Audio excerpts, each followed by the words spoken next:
Depuis l'échec du Censo, Virgile a trouvé de nouvelles activités dans un si grand soleil.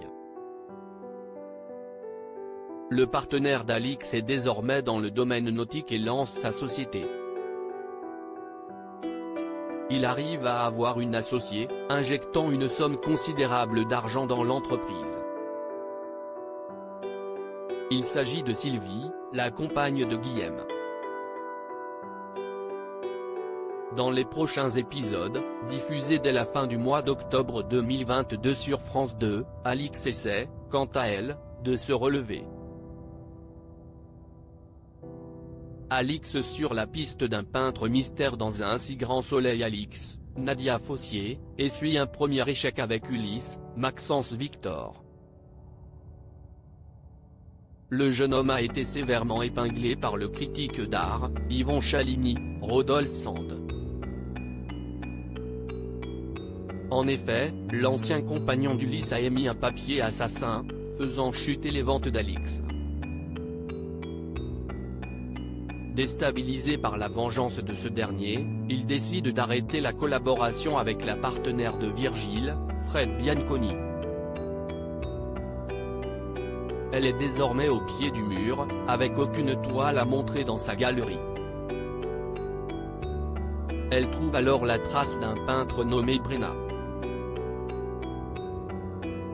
Elle réalise une exposition avec les œuvres de cet artiste. Dans les jours à venir, Alix s'interroge sur le passé de ce dernier et demande à Daniel, le fils, d'enquêter sur son histoire.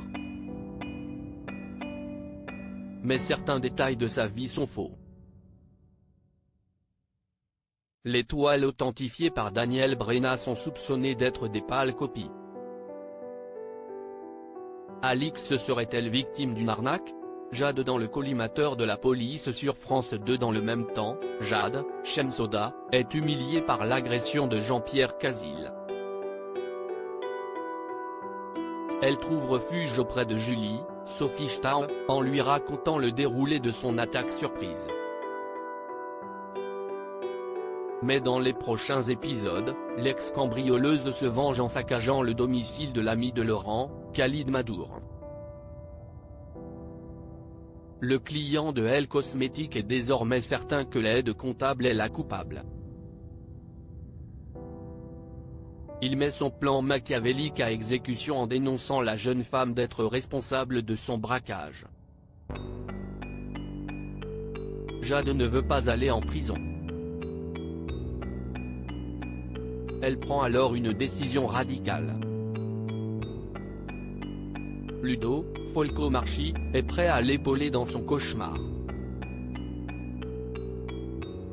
Pour éviter qu'elle ne se rende aux forces de l'ordre, Jade est obligée de quitter Montpellier.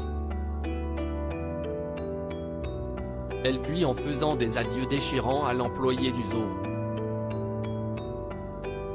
La suite des aventures des habitants de Montpellier est à retrouver dans les prochains épisodes de la série Un si grand soleil, diffusée du lundi au vendredi aux alentours de 20h45 sur France 2.